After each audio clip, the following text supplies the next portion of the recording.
There are a lot of claims and controversies about nutrition and its impact on your gut health. So I'm going to give you my hot takes on those topics. My first hot take is that probiotics are rarely a solution for a GI ailment.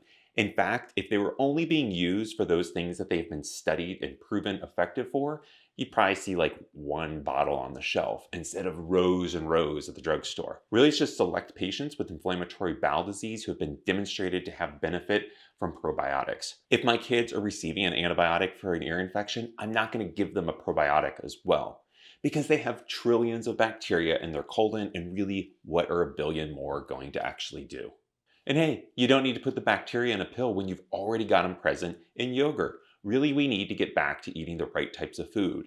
And while there's a lot to learn about the gut microbiome, our current understanding is that the right kind of bacteria prosper when you eat good foods. Because just like those good foods feed us, they also feed the bacteria that you want growing in your gut.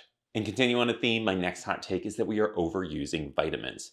Any excess B and C vitamins are not going to supercharge your immune system or your metabolism. Rather, they're just going to become expensive urine. And that's because your kidneys regulate how much of this is stored in your body, and you're just going to dispel any of the excess. Now, if this wasn't true, how would we have survived as a species? The fact is that we get ample vitamins from the foods that we eat, and our body is able to extract those vitamins and make use of them successfully. The exception to this is that many of us have low vitamin D levels because we spend so much time indoors, and vitamin D needs sunlight in part to be activated.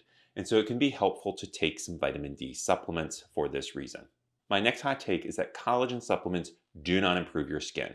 Now, I know that there have been some studies that would disagree with me, but I believe that those are low quality and don't actually pass a basic test of understanding what the GI tract does. And that is, proteins that you eat, it breaks down into amino acids, and those are what is actually absorbed. So if you take a collagen supplement, you're not actually absorbing collagen, and it is not successfully being delivered to the fine wrinkles in your beautiful face. Let's hammer this one home a little harder. Collagen is one of the most abundant proteins that your body makes. So why would you need to supplement something that your body is already very successfully making? Would Saudi Arabia import sand? What will collagen become? Proline, glycine, some other amino acids. And I can give it to you that some of these are essential, but guess what else they're in? Eggs, soy, quinoa. Well, my first hot take, the only real harm is to your pocketbook. Juicing, I believe, is actually harmful to your health. Juicing is a concentrated source of calories. You can take an entire table worth of food and blenderize it down into 16 ounces that you can suck through a straw within minutes. It's like mainlining sugar. These liquids slide straight through your stomach and flood your duodenum, where the sugars are rapidly absorbed, and they're really taxing to your metabolic system. We were meant to chew fruit and vegetables, not drink them. So if you love fruits and vegetables, then just enjoy them whole. And by doing so, you will slow the process that the vitamins and minerals and sugars are absorbed, which is much less taxing on your body. My final hot take I could practically do a whole video on, and I think that I will, and that is food labels remain very misleading.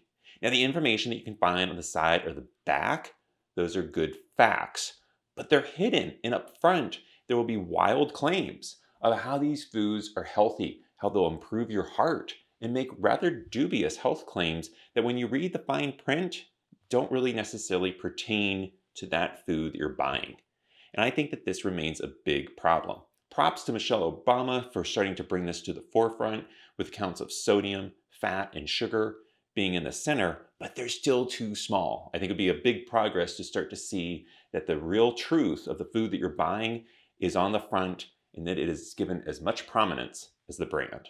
So those are my nutrition hot takes. Come after me in the comments below and let me know yours.